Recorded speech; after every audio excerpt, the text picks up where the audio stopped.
FBI found a tunnel this morning at the mansion of famous rapper Diddy in Los Angeles, Part 2. After receiving an anonymous tip from neighbors, agents rushed to the scene. During their search, they uncovered a tunnel beneath the carpet in Diddy's bed. It started with a raid, but what the FBI found beneath Diddy's mansion went far beyond anything anyone expected. Not just secret rooms, not just surveillance footage, but an entire tunnel stretching beneath one of the most expensive homes in Los Angeles. Leading where? That's the terrifying part. What began as whispers about freakoffs and celebrity parties hidden from public view has now become a full-blown criminal investigation. And the fallout? It's not just hitting Diddy, it's touching his sons, his late partner Kim Porter's memory, and maybe even the very foundation of the music industry itself. Let's unravel everything, from the underground chambers to the courtroom chaos, and the empire that may be crumbling one sealed door at a time.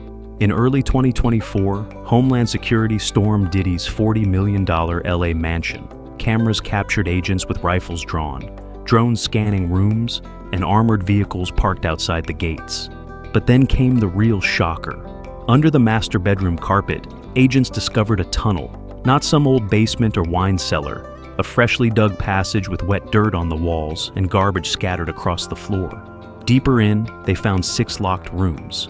Beyond that, intersections that split into even more pathways. That's when speculation turned into panic.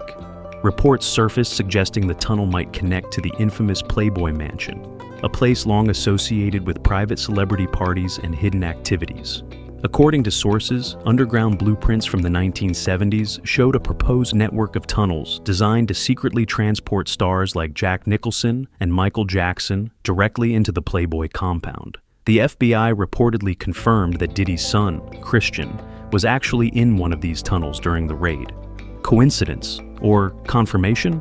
Surveillance footage shows Diddy's sons, Christian and Justin, both handcuffed during the raid.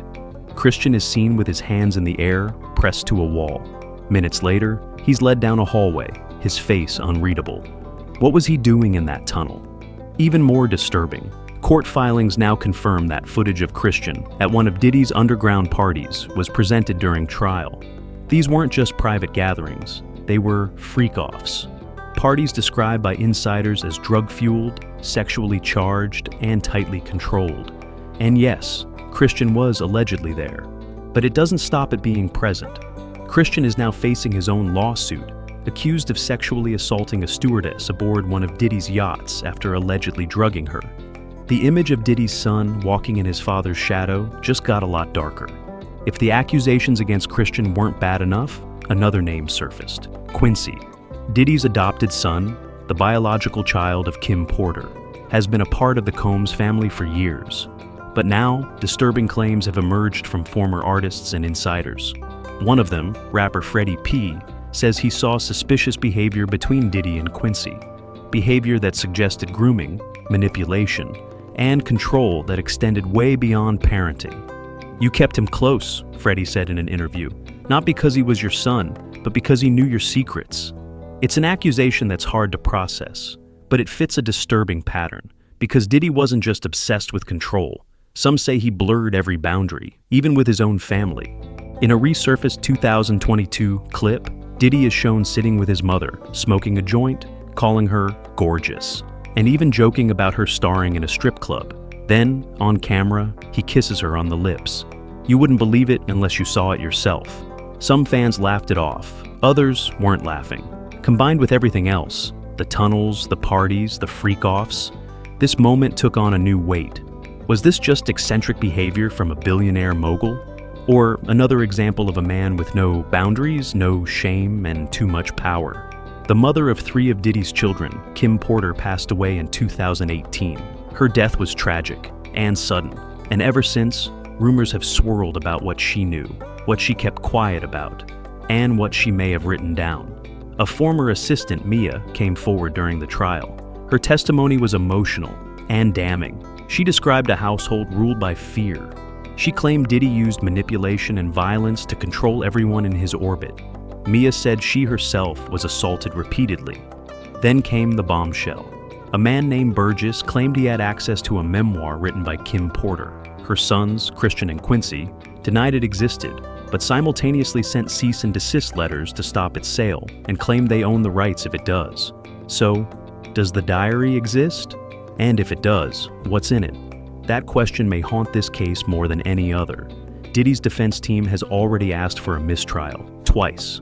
But things took a strange turn when the judge accused Diddy of jury interference. What does that mean? Apparently, Diddy was making eye contact with jurors, nodding at key testimony, and reacting in ways that the court felt were intended to sway opinions. The judge wasn't having it. He threatened to remove Diddy from the courtroom for the rest of the trial, a rare and serious punishment. At the same time, another issue exploded. Juror number 6 was found to have given conflicting stories about where he lived, who he lived with, and why he was selected.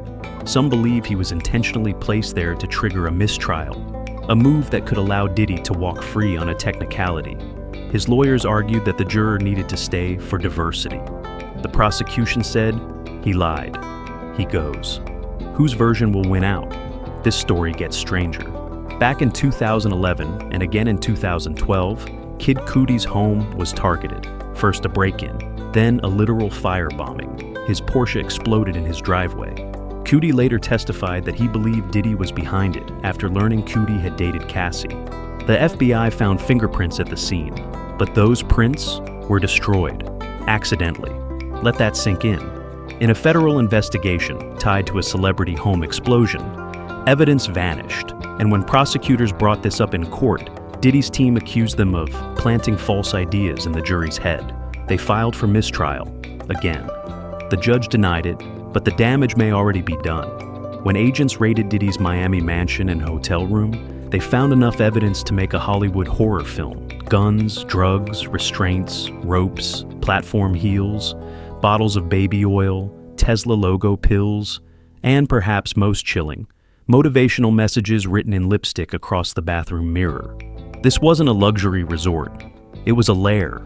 And the fact that these items match up with descriptions from lawsuit after lawsuit, including Cassie's, only strengthens the case. This wasn't a rumor anymore. This was real, photographed, bagged, entered into evidence. For years, Diddy built an empire: music, fashion, business, fame. But behind the glittering surface was something else, something rotten. Now, as testimony piles up, videos emerge, and secret tunnels are exposed, fans are left asking one question: can you buy your way out of everything? Because if Diddy walks free, it won't be because he's innocent. It'll be because the system was never meant to hold him accountable. But the walls are closing in. There's no more hiding underground. The tunnel's been exposed. The empire is cracking. And what comes next might just shake the entire industry to its core. Let us know what you think in the comments. Can real justice exist when the industry is built to protect its stars, no matter the cost? And if you're not already subscribed, now's the time, because this story is far from over.